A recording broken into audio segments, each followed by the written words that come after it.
Welcome to Thriving in the Digital Age, your go-to guide for navigating the ever-changing world of business, technology, and innovation. With your host, Joe Christ, a seasoned entrepreneur and tech enthusiast, here to connect you with the leaders shaping our future. Discover the secrets to thriving in the digital age. Each week, we'll dive into practical insights, cutting-edge strategies, and the latest trends to help your business not just survive, but truly thrive in today's digital world. Welcome to Thrive in the Digital Age, your go-to guide for navigating the ever-changing world of business, technology, and innovation. I'm Joe Christ, your host, a seasoned entrepreneur and a tech enthusiast, here to connect you with the leaders shaping our future. Discover the secrets to thriving in the digital age. Each week, dive into practical insights, cutting-edge strategies, and the latest trends to help your business not just survive, but truly thrive in today's digital world. Don't miss out on the chance to get ahead. Subscribe now for weekly insights that will empower your business to succeed in our fast-paced digital landscape. Today joining us is Wes Carrington. He's an expert in governance, risk, and compliance in artificial intelligence. Wes, could you please introduce yourself? Yeah, hey everyone. Again, my name, as Joe mentioned, is Wes Carrington. I am a Lean Six Sigma Master Black Belt, as well as a GRC auditor, certified third-party risk assessor, and GRC professional. My background stemmed. I am also a Purple Heart recipient and medically retired Marine Corps veteran. Presently, I serve as the Chief Risk Officer for GIF Technologies. Our organization is dedicated to leveraging cutting-edge technology to enhance governance, risk management, and compliance GRC frameworks. So over the past decade, I've been able to establish myself as a technically savvy strategist and tactician within the fields of GRC, AI, and compliance to include risk management. My experience spans across various industries where I have worked alongside clients as a trusted advisor, consultant, and subject matter expert. My journey in these fields has been driven by a passion for cultivating data-driven consensus in collaborative environments and ultimately introducing actionable improvements that bolster my clients, partners, and customers' operational frameworks while also maintaining compliance and the support to established requirements. And thank you again for the introduction. That's a pretty interesting background. So, Wes, with that, where do you see the challenges in the GRC and AI industry, as well as the industries you serve? That's a really great question, and it's really multifaceted. So the challenges, Joe, that I see in GRC, AI, and not really agnostic of, but still the risk management industries are really multifaceted and continuously evolving. Joe, one of the most significant challenges is the rapid pace of technological advancement. I'm sure you understand, being in digital transformation, the subject matter expert there, right? Particularly in the AI and machine learning areas as well. And so, Joe, while these technologies offer tremendous potential for enhancing GRC frameworks, they also introduce new risks and complexities. It ultimately ensuring that AI systems are developed and deployed responsibly, ethically, and in compliance with regulatory standards is ultimately paramount to any and all partners, clients, and customers I have been able to support throughout my career. Joe, another challenge I'm seeing is the increasing complexity of regulatory compliance requirements. Organizations must be able to navigate in today's age a labyrinth of regulations that vary by industry and geography. This complexity often leads to compliance fatigue, whereas organizations struggle to keep up with ever-changing requirements. The need for robust, adaptable compliance programs that can seamlessly integrate with existing operations is more critical than ever. And furthermore, the rise of cyber threats, as we know, presents a persistent challenge. As cyber attacks become more sophisticated, organizations must bolster their cybersecurity measures to protect sensitive data and maintain operational integrity from both their internal and external stakeholder perspectives. This requires a comprehensive approach, Joe, that includes not only technological defenses, but also employee training and awareness programs. And to round it out, Joe, the integration finally of these third-party vendors and partners adds yet another layer of risk. Managing third-party risk through vendor management strategies is more critical now than ever, and that it effectively requires a thorough understanding of the vendor's operations, their ecosystem, security posture, and compliance status. Continuous monitoring mechanisms and assessments are essential to mitigate these risks and ensure that third-party relationships do not become a weak link in the organization's GRC framework. Wow. So it's pretty much GRC is felt everywhere inside the organization. It is. I mean, every level. I mean, even from an internal audit perspective, I mean, thinking about the 3 lines of defense model, right? I mean, you want to make sure this first, second, and third line of defense are always going to be cross training, have the continuous monitoring through not only just tools, but again, the integration of other teams into the internal audit GRC strategy, because ultimately these are board certified programs for the most part. And so making sure that even say in the fintech industry, making sure that your retail bankers, making sure they understand what is coming from the internal audit, enterprise risk management, and GRC officers within that said organization. Okay. No, I mean, that makes perfect sense. So I like that you mentioned the idea of 3 layers of security, right? So that would be defense in depth, right? Where you have one layer after another reinforcing itself. Could you give me a couple examples of what that would actually look like? And just you mentioned finance, so what that would look like in finance, kind of as for the audience. Yeah. So to really dig down into what that would look like from a finance model, we're talking defense in depth.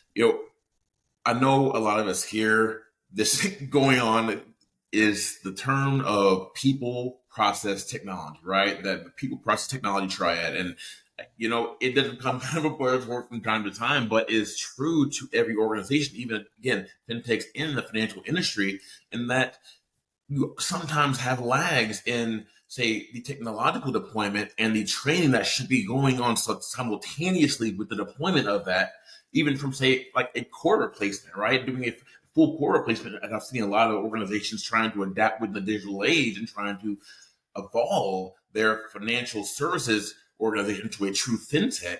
And the true lag, so to speak, or the gap always comes down to the most critical component of the equation, Joe, and that is people. That are our team members, our staff, our interns, and even from my former mention was the third-party risk perspective. I mean, many fintechs, I'm sure in your experience as well, you've seen that the contractor ecosystem to help get projects done and done in time and done ultimately to the board and C-suite expectations is more critical than ever as well, because again, they have to make sure that training, continuous monitoring, and deployment of new mechanisms, tools, applications, and the like, that needs to be something that is at, again, a board certified type of initiative, because you find a lot of shadow AI and even shadow GRC, so to speak, when you have these technological deployments in a fintech, so to speak, because you have, say, information security deploying something over here,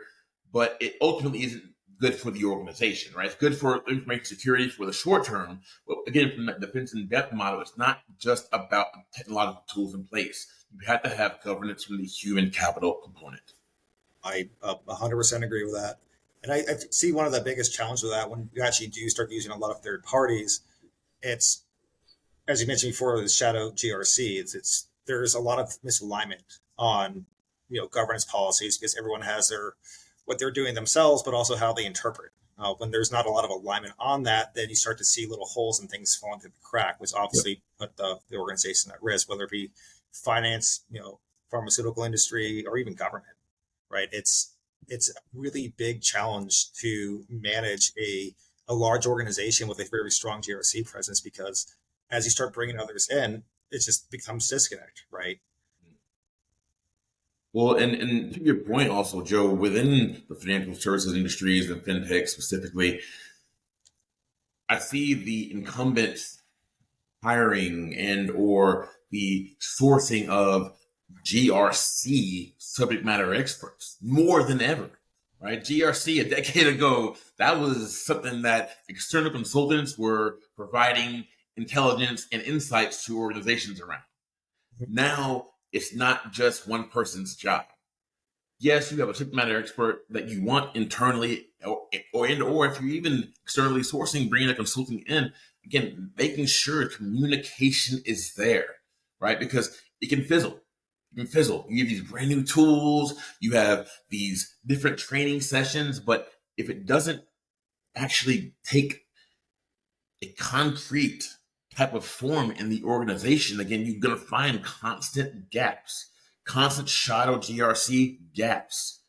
And that comes down to, what does the performance of the organization look like, right? Because GRC is a business problem at the moment, but also a business opportunity. Yeah, absolutely. So with that's very interesting. I think that really does bring up the question. It's what solutions or opportunities can those in our audience and companies bring on or start implementing to actually help with their GRC practices? It's actually a really good question, and thank you for bringing that up, Joe. So despite the challenges, GRC with AI and the risk management fields across industries, for those watching today, our audience, one of the most exciting opportunities lies in the use of AI and machine learning to enhance risk management processes and internal control improvement. AI can analyze vast amounts of data to identify patterns and anomalies that human analysts might miss. Again, going back to the balance of the human capital component with the governance balance within the organization. This capability can significantly improve the accuracy and efficiency of risk assessments, analyses, and compliance monitoring and the like. Another opportunity I'm seeing is the increasing emphasis on ethical AI and responsible development. As organizations, Joe, recognize the importance of building trust and with stakeholders, again, both internal and external, there is a growing demand for GRC and AI systems that are transparent, fair, and accountable. This shift presents an opportunity for GRC professionals to play a pivotal role in guiding the development and implementation of ethical AI and GRC integrated frameworks. The adoption of advanced GRC platforms and solutions is also a significant opportunity, in that the opportunity lies, GRC is the umbrella of enterprise risk, of integrated risk, and the operational and financial risk for those in the fintech and financial industries. And so ultimately, these platforms can streamline processes, automate and routine tasks, and ultimately provide the real-time insights into an organization's risk landscape and posture. By leveraging these tools, organizations in our audience watching today, you can enhance your ability to manage risk proactively rather than reactively, and respond swiftly to emerging threats.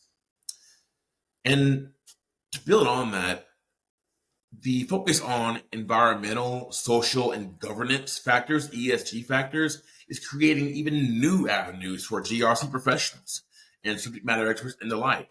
As investors and consumers increasingly prioritize ESG considerations, organizations must integrate these factors into their risk management and operational risk management strategies. This trend offers an opportunity for those subject matter experts within an organization around GRC, internal audit, and enterprise risk to contribute from an AI ESG perspective to sustainable business practices and drive long-term value creation. And I think lastly, to circle out, the growing importance of cybersecurity, Joe, presents opportunities for professionals with expertise in both GRC and cybersecurity.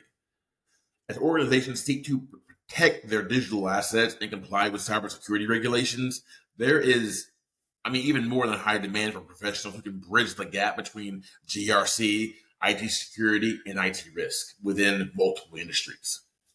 This convergence of disciplines offers many exciting career prospects for those with the right skill sets.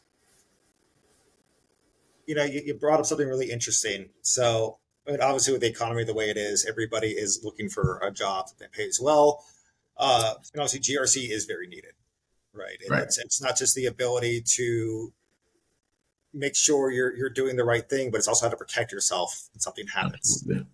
right? It's a way to mitigate risk. So, as you mentioned before, you talked about career skills, right? How to build like the perfect GRC cyber person. So kind of give me an example of like what that would look like, just for those in the audience who are actually looking into a career like this, and so Yeah. they know where to start.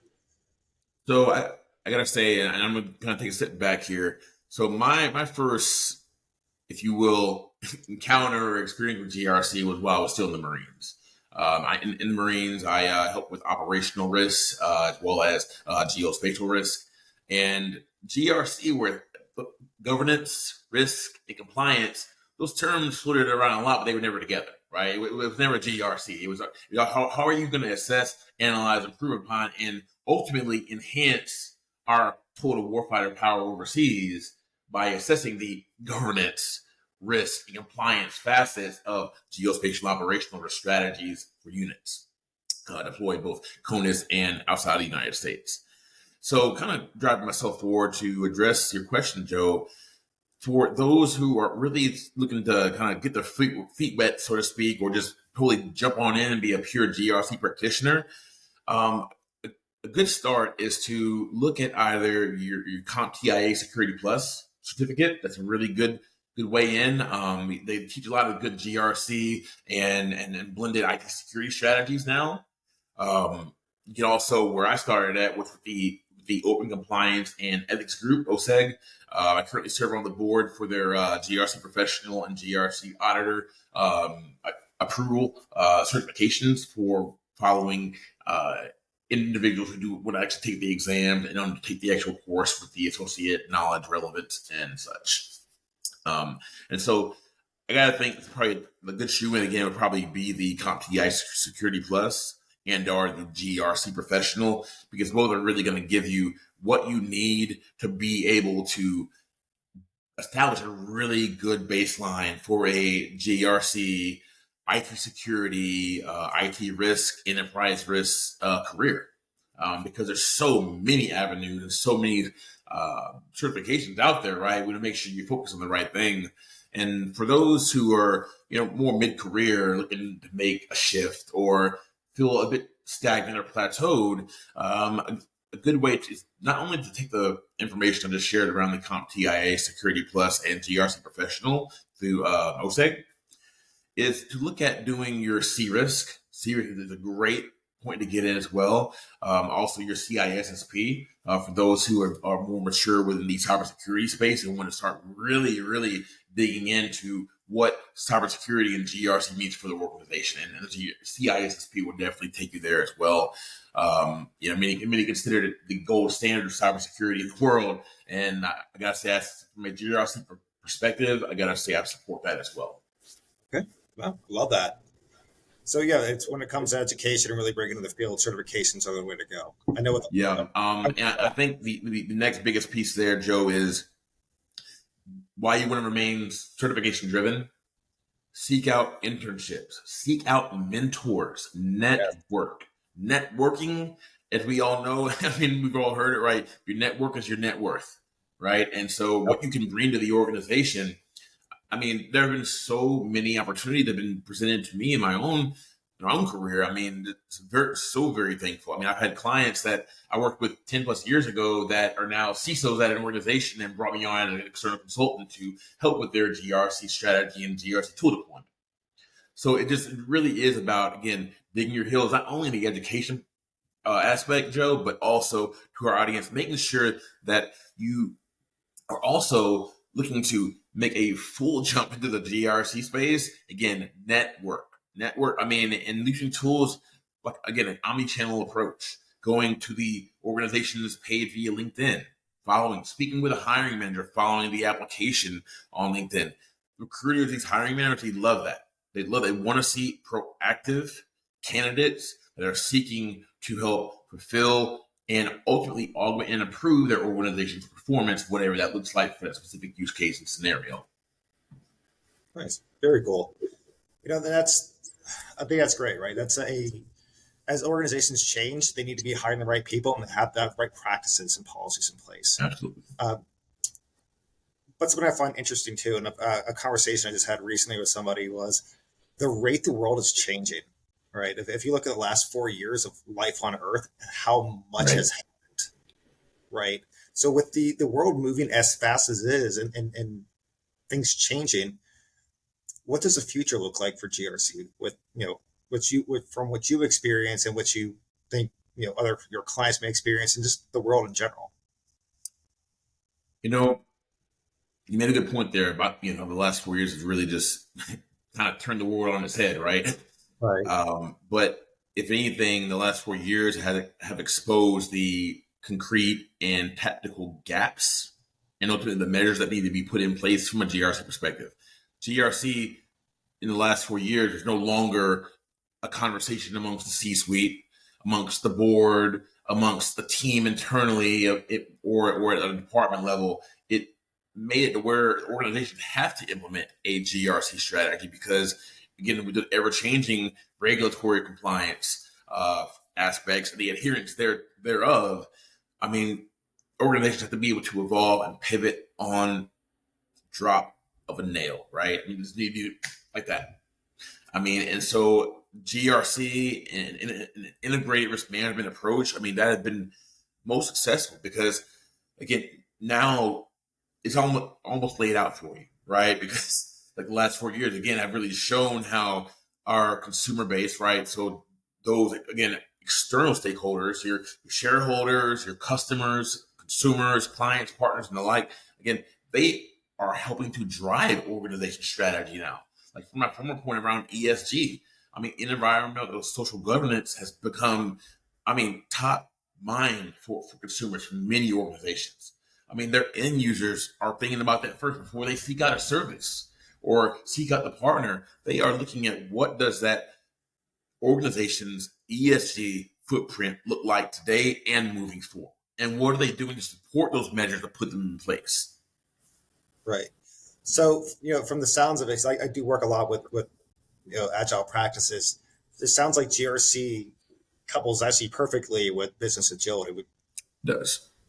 Right. So, because the world does change so fast, actually having that agility to change your governance, to understand risk and be not just reactive but proactive about it, right, and getting ahead of Yep. it, and also ensuring your compliance stays compliance because Absolutely. regulations do change, and having that awareness will really help with keeping Right. your company in the paper for the right reasons.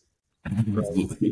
Absolutely. So, no, but that's really interesting. So when it comes to, I guess, the people looking for careers in the GRC field,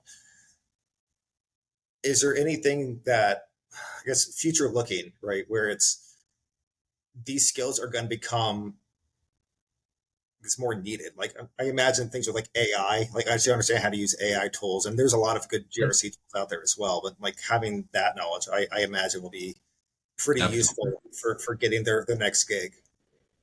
Right. Absolutely. Well, and to build on that as well, Joe, I mean, knowing what the balance between GRC and AI deployment looks like from an external perspective.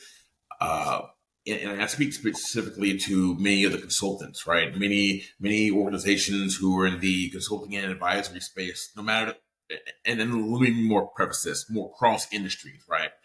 And kind of building on our last topic of the last 4 years, speaking from an external shareholder perspective or external stakeholder perspective, right? They're expecting even more now from consultants coming in to help support or resolve an issue to enable and empower business efficiency and resiliency and agility, right? So no longer can the consultant, unfortunately, and I'm sure you've seen in your time as well, Joe, it's from a digital transformation perspective also that the consultant effect, they come in to solve a part of the problem, they put a band-aid on it, and then they leave.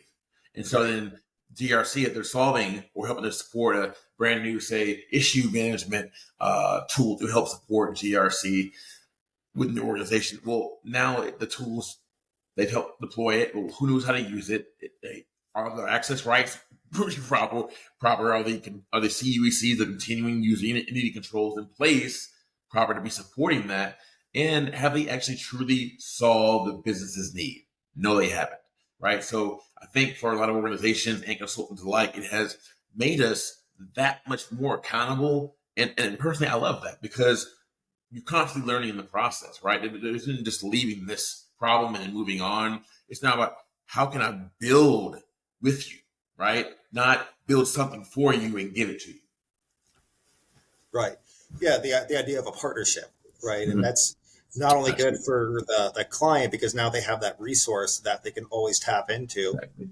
And there's that the growth they have together. But it's also good for the consultant as well, because obviously they have continued business, right? And it really does help consultants who want to do good in the world, like really want to help their the company partner with, as becoming that trusted advisor and partner to the organization. Exactly. Yes, and I think that's a very critical move that a lot of the consulting industry needs to push towards, where we are not a solution provider, we're a solution partner. Absolutely. You don't get looked at as a vendor, right? You get looked at as somebody who is actually critical to the business. Absolutely. I love that. And I do see some of that now. And I'm really glad a lot of the consulting industry is moving towards that direction. Yeah. Well, and I mean, being that solution partner, that trusted advisor, Joe, I mean, you're able to come in and, again, no longer be the Band-Aid, right? You're able to come in and truly, again, ensure that organization's posture is fit to their vision, right? A vision, strategy, and tactical deployment alignment, right? And understanding that helps organizations who are seeking to partner with their, future clients and such, again, be viewed as a subject matter expert versus, again, somebody who just put a Band-Aid on a problem and then put it back up on the shelf and let it gather dust. That is so true. We covered a lot today, and I definitely feel smarter now after talking to you. So with that, for the audience, I want to give them something from you, right? What's one piece of advice that you could give our audience? Doesn't have to be related to GRC or anything else, but what do you think would benefit our audience the most today? Again, bit multifaceted in my parting advice, because we did cover a lot of really, really great critical aspects of being a GRC professional and the opportunities within the space and what it looks like from a people process technology perspective. And Joe, as we navigate the complexities of the GRC, AI, and risk management landscapes, both present and moving forward, this holistically, Joe, and to the audience, my parting advice is to embrace continuous learning and adaptability. And you heard me right. Continuous, not continual, right? Continual only for a set period of time. Continuous learning and adaptability. The pace of change in multiple industries, right, is relentless, right? Staying ahead requires a thorough, concrete commitment to ongoing education and professional development. Again, to the networking opportunity earlier to get into the GRC space. And again, that comes from seeking out to get into those opportunities to expand knowledge and skills, whether through those formal certifications, training programs, and or self-directed learning. Another piece of advice here to the audience is to cultivate a mindset of resilience and innovation. That is key because challenges and disruptions are ultimately inevitable. It's a matter of not when, but the timing thereof, right? Because it's going to happen, unfortunately. But being able to be proactive there and that they present opportunities for growth and improvement, right? You get what's called failure analysis and you get lessons learned strategies behind that. And so approaching these challenges, everyone, with a solution-oriented and solution partner-based mindset, don't be afraid to think outside the box. I mean, because that's what GRC is becoming. It's so blended in the organization now. And it's become sticky, so to speak, right? And it's a part of it. And so innovation often arises from the willingness to explore new ideas and be able to take calculated risks. Additionally, prioritizing ethical considerations in all aspects of your work. The decisions that we make as GRC subject matter experts and professionals, they have far-reaching implications, some even further than we can even see in black and white. And it is our responsibility to ensure that our actions uphold the highest standards of integrity and accountability. And through fostering a culture of ethical behavior and responsible decision making, we build trust, everyone, with stakeholders and contribute to the long-term success of our organizations. And lastly, to round everything out, never underestimate the power of collaboration. The complexities of GRC and AI cannot be navigated alone. Building strong, trusted relationships with partners, colleagues, and clients, leverage their expertise and perspectives. By working together, we can achieve ultimately greater outcomes and drive meaningful change in the GRC, AI, and risk management fields. And, again, thank you everyone for the opportunity to be able to share my insights today. I do look forward to continuing the conversation here with Joe and exploring the future of our industry together. Thank you so much, Wes. And everybody, that was Wes Carrington. As I said before, he's a GRC and AI expert. I want to thank the audience for coming out and watching our show. Tune in next week. We have another exciting episode, and keep on thriving in the digital age. Yeah, thank you. Thanks for tuning in to another episode of Thriving in the Digital Age. We hope today's episode gave you some great tips for navigating and rocking the digital world. Remember to hit subscribe for more awesome tips, strategies, and expert talks on thriving in the digital age. Stay connected, stay informed, and keep on thriving.